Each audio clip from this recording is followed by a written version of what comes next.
Welcome to OD study point. स्वागत है आप सभी का आपके अपने YouTube channel OD study point में। तो प्यारे दोस्तों, आज की क्लास में हम आप लोगों को गोला यानी स्फीयर के मोस्ट इम्पॉर्टेंट टॉप 10 ऐसे क्वेश्चन करवाएंगे जो आपके previous year UP polytechnic entrance exam में पूछे गए क्वेश्चन होंगे।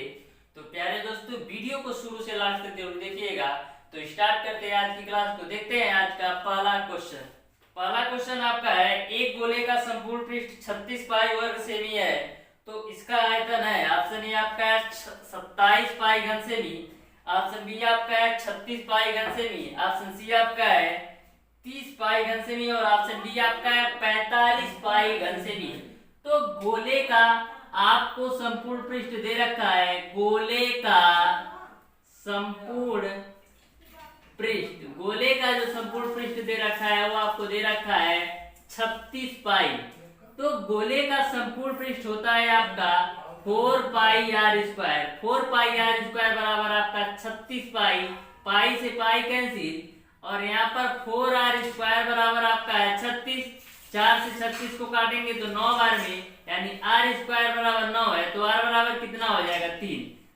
आर की वैल्यू आपने निकाल लिया 3। आपको आयतन निकालना है। तो गोले का आयतन जो होता है वो आपका होता है 4/3 पाई आर क्यूब। तो 4/3 हो जाएगा। पाई और आर का मान कितना है 3। 3 का क्यूब करना है, यानी 3 को 3 बार लिख देते हैं मल्टीपल के रूप में। तो a3 से a3 कैंसिल, 3 3 का 9 चौक 36 पाई हो जाएगा। इस तरीके से जो गोले का आयतन होगा 36 पाई होगा। इस तरीके से आपका ऑप्शन नंबर बी सही हो जाएगा। नेक्स्ट क्वेश्चन आपका है, दूसरा क्वेश्चन आपका है, धातु की एक खोखले गेंद का बाहरी व्यास 6 सेमी है तथा इसकी मोटाई 1/2 सेमी है। इस गेंद का आयतन है। तो सबसे पहले एक आपका खोखला गेंद है। मान लीजिए ये आपका खोखला गेंद है। इस तरीके से बोला जा रहा है कि जो इसका खोखले का बाहरी व्यास जो है, यानी जो बाहर व्यास है वो आपका 6 सेमी है और मोटाई जो इसकी है वो आपका है 1/2 सेमी। तो बाहरी व्यास 6 सेमी है तो बाहरी त्रिज्या कितना होगा 3 सेमी। अब हम बात करते हैं अंदर का व्यास कितना होगा। 1/2 इधर मोटाई और 1/2 इधर मोटाई कटेगा तो अंदर जो व्यास होगा वो आपका होगा 5 सेमी। और अंदर व्यास अगर 5 सेमी है तो आंतरिक त्रिज्या जो होगी वो आपका होगा 2.5 सेमी। अब आपको आयतन निकालना है। तो आयतन निकाल लीजिए 4/3 पाई आर क्यूब माइनस का आर क्यूब। एक खोखले गोले का आयतन का सूत्र होता है 4/3 pi R cube minus R cube. तो 4/3 हो जाएगा। पाई का मान रख दीजिए 22/7, कैपिटल आर का मान 3 का होल क्यूब करेंगे 27 माइनस, फिर आपका स्मॉल आर की वैल्यू 2.5 का होल क्यूब आपको करना है। तो इसको आप सॉल्व करेंगे तो आपका जो आंसर आएगा वो 47 पॉइंट कुछ आएगा। तो इसको आप लिखेंगे फ्रैक्शन में तो आपका जो होगा वो आपका 47 से ही 2/3 के नियर अबाउट आएगा। इस तरीके से प्यारे दोस्तों आपका ऑप्शन नंबर डी सही हो जाएगा। नेक्स्ट क्वेश्चन आपका है, किसी गोले तथा अर्धगोले के संपूर्ण पृष्ठ में अनुपात होगा। तो सबसे पहले जो गोले का संपूर्ण पृष्ठ होता है वो आपका होता है 4 पाई आर स्क्वायर और जो अर्धगोले का संपूर्ण पृष्ठ होता है 3 पाई आर स्क्वायर। इन दोनों में अनुपात निकालना है। तो पाई आर स्क्वायर से पाई स्क्वायर कैंसिल, तो 4:3 आपको मिल जाएगा। इस तरीके से आपको ऑप्शन नंबर सी सही हो जाएगा। नेक्स्ट क्वेश्चन आपका है, एक अर्धगोला का आयतन 18 पाई घन सेमी है, इसकी त्रिज्या होगी। तो अर्धगोले का आयतन जो होता है वो आपका होता है 2/3 पाई आर क्यूब। इसकी वैल्यू दे दिया है 18 पाई। पाई से पाई कैंसिल, 2 से काटेंगे 2 9 18। तो आर क्यूब बराबर आपको मिल जाएगा 9 × 3। तो आर बराबर आपको मिल जाएगा 3। तो त्रिज्या ही पूछा जा रहा है। इस तरीके से आपका ऑप्शन नंबर ए सही हो जाएगा। नेक्स्ट क्वेश्चन आपका है, एक घन तथा उसी के अंदर बने एक गोले के आयतनों का अनुपात क्या होगा यदि गोला घन की सभी भुजाओं को छूता है। तो मान लीजिए ए आपका घन है। इस प्रकार से मैं घन बना देता हूं। ए आपका घन है, ओके। इसके अंदर एक ऐसा गोला बनाया जाता है जो घन की सारी भुजाओं को छूता है।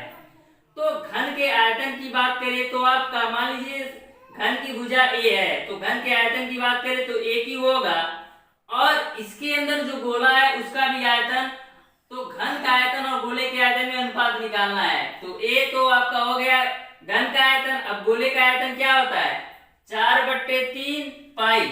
अब बात आती है आर का मान कितना होगा। तो प्यारे दोस्तों यहाँ पर देखिए ए सारी भुजाओं को छूता है, यानी जो इसका व्यास होगा वो ये भुजा के बराबर होगा। जब सारी भुजाओं को छुएगा तो जो घन की एक भुजा की लंबाई ए माना है आपने, यही व्यास का काम करेगा। तो त्रिज्या कितना होगा a/2। तो a/2 का क्यूब करेंगे तो a³ डिवाइडेड बाई 8 आपको मिलेगा। a इससे कैंसिल हो जाएगा, 4 दूना 8 हो जाएगा, तो 6:पाई आपको मिल जाएगा।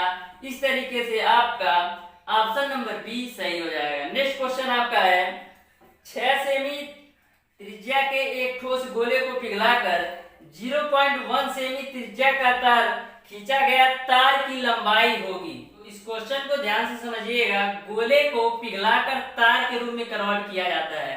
मान लीजिए ए आपका गोला है, इस गोले को पिघलाकर तार के रूप में कन्वर्ट किया जाता है और तार की लंबाई पूछी जाती है। तो मान लीजिए ए आपका तार है, तो इस तार को जब आप गोले को पिघलाकर तार का रूप देंगे तो इसकी जो लंबाई ही होगी, यानी कि जो इसकी ऊंचाई होगी यही लंबाई होगी, और यह जो इसको आप तार के रूप में कन्वर्ट करेंगे तो यह एक बेलन का रूप लेगा। कोई सा भी तार हो वह बेलन का रूप लेगा। जैसे आप मान लीजिए तार है, तो इसको आप पिघलाएंगे, गोले को पिघलाकर आप तार बना रहे हैं, तो जो तार का जो लंबाई होगा यही ऊंचाई का काम करेगा, और ये त्रिज्या का तो कर लेते हैं। तो यहाँ पर आपका जो गोले का त्रिज्या दे रखा है 6 सेमी, तो गोले की त्रिज्या 6 सेमी, तो गोले के आयतन को ही कन्वर्ट किया जा रहा है तार में, यानी गोले का आयतन बेलन के आयतन के बराबर कर दे तो हमारा लंबाई निकल जाएगा। तो गोले का आयतन आपका हो जाएगा 4/3 पाई, और यहाँ पर जो गोले की त्रिज्या है वो 6 सेमी है, तो 6 × 6 × 6 4/3 पाई आती हूँ। अब हमको इसको कन्वर्ट करना है तार में यानी बेलन में, तो बेलन का आयतन क्या होता है पाई r²। तो r का मान यहाँ पर दे रखा है 0.1 सेमी, तो 0.1 को हम लिख सकते हैं 1/10 गुणे 1/10 पाई r², और h जो h होगा यही l होगा। तो यहाँ पर h की वैल्यू हम निकाल लेते हैं, तो हमको पता चल जाएगा कि कितना लंबा तार हम बना सकते हैं। पाई से पाई कैंसिल, 3 से 3 दूना 6, तो ये हो जाएगा 4 दूना 8, 8 गुणे 36 गुणे 100 बराबर आपका हो जाएगा h। तो 8 × 48 को 8, 8 × 24 4 28 गुणे 100 बराबर h। यहाँ पर सारे आंसर आपको मीटर में दिए गए हैं, लेकिन a आपका सेंटीमीटर में है, तो सेंटीमीटर को मीटर में चेंज करने के लिए 100 से डिवाइड करते हैं, तो मैंने कर दिया। तो h बराबर आपका कितना मिल जाएगा 288 मीटर। जो ऊंचाई होगा वही लंबाई होगा। ये जैसे तार है, तो मान लीजिए ये तार है, तो ये ऊंचाई है, तो ये लंबाई का काम करता है। तो इस तरीके से आपका ऑप्शन नंबर बी सही हो जाएगा। नेक्स्ट क्वेश्चन आपका है एक बेलनाकार बर्तन में जिसकी ऊंचाई 25 सेमी और व्यास 10 सेमी है, 24 सेमी ऊंचाई तक पानी भरा है, 3 सेमी त्रिज्या की एक गोली गेंद इसमें गिरा दी गई है, बर्तन में से पानी जो बाहर निकलेगा होगा। तो इस क्वेश्चन को आप ध्यान से समझिएगा कि कैसे इस क्वेश्चन को आपको सॉल्व करना है। तो इस क्वेश्चन को ध्यान से समझिएगा। एक बेलनाकार बर्तन में जिसकी ऊंचाई 25 सेमी है, एक बेलनाकार बर्तन में बना लेता हूं इस प्रकार से। मान लीजिए एक आपका एक बेलनाकार बर्तन है इस प्रकार से, ओके। बोला जा रहा है इसकी ऊंचाई 25 सेमी है, तो इसकी ऊंचाई कितनी है 25 सेमी है इसकी ऊंचाई, ये 25 सेमी ऊंचाई ले लिया। फिर बोला जा रहा है आगे कि व्यास 10 सेमी है, यदि व्यास 10 है तो त्रिज्या कितनी हो जाएगी, त्रिज्या जो हो जाएगी वो आपका हो जाएगी 5 सेमी। उसके बाद से बोला जा रहा है त्रिज्या 5 सेमी, 24 सेमी ऊंचाई तक पानी भरा है। इसमें जो एक ऊंचाई बेलन की जो पूरी ऊंचाई 25 सेमी है, लेकिन केवल 24 सेमी ऊंचाई तक पानी भरा है, 24 सेमी ऊंचाई तक पानी भरा है। यहाँ तक आपको समझ में आ रहा होगा। फिर बोला जा रहा है कि यदि 3 सेमी त्रिज्या का एक गोली गेंद इसमें गिरा दिया जाए तो कितना पानी बाहर आएगा। ध्यान से समझिए, एक इन्होंने बेलनाकार बर्तन है जिसकी ऊंचाई 25 सेमी है और त्रिज्या इसकी 5 सेमी है। बोला जा रहा है कि 24 सेमी ऊंचाई तक केवल पानी भरा है। यदि इसमें 3 सेमी त्रिज्या का एक गोलाकार गेंद इसमें डाल दिया जाए तो कितना पानी बाहर आएगा। तो सबसे पहले करना क्या है आपको, पूरे बेलन का आयतन। तो पूरे बेलन का आयतन निकालने के लिए आपको यह पूरी ऊंचाई लेनी पड़ेगी यानी 25 सेमी। तो बेलन का आयतन कितना होगा, तो हो जाएगा आपका पाई आर स्क्वायर यानी 5 का स्क्वायर 25 और एच की वैल्यू है 25, 25 गुणे 25 625 पाई। ये तो आपने निकाल लिया पूरे बेलन का आयतन। अब पानी भरे बेलन का आयतन देख लीजिए कितना है। बेलन का आयतन कहां तक पानी भरा है, केवल 24 सेमी ऊंचाई तक। तो अब हमको हाइट लेना है 24 सेमी, तो हो जाएगा पाई आर की वैल्यू है 5, 5 का स्क्वायर करेंगे 25 और ऊंचाई लेना है 24, तो ये आपका हो जाएगा 600 पाई।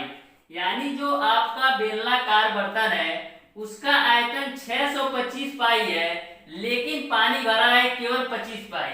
यानी कितना खाली बर्तन है, जो खाली आपका बर्तन है वो कितना पाई है, 25 पाई आपका खाली बर्तन है। यहाँ तक आपको समझ में आ रहा होगा। यानी इस बेलनाकार बर्तन में 25 पाई के बराबर और पानी आएगा। अब जो गोला आप इस बर्तन में डालना है उसका आयतन निकाल लीजिए। तो गोले का आयतन हो जाएगा आपका 4/3 पाई, आर का मान 3 है उसका क्यूब करना है तो 3 गुणे 3 गुणे 3 कर लिया, 3 से 3 कैंसिल, 3 3 का 9 चौक 36 पाई। ये आपने निकाल लिया गोले का आयतन 36 पाई। ये 36 पाई का गोला डालेंगे आप तो 36 पाई के बराबर ये पानी निकालता, लेकिन ये 25 पाई ऑलरेडी इस बर्तन को ही कवर कर लिया। मान लीजिए आपने गोला डाला तो 36 पाई पानी निकलता कब, जब पूरा बर्तन यानी 25 पाई तक पानी भरा रहता, लेकिन केवल 24 सेंटीमीटर तक भरा है।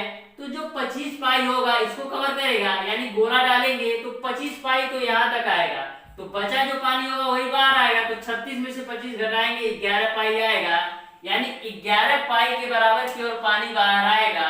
इस तरीके से आपका ऑप्शन नंबर डी सही हो जाएगा। नेक्स्ट क्वेश्चन आपका है 4 सेमी त्रिज्या वाले 16 सेमी ऊंचे एक लोहे के ठोस बेलन में 2 मिमी त्रिज्या की ठोस गोलियां बनाई जा सकती है। तो इस क्वेश्चन को सॉल्व करते हैं।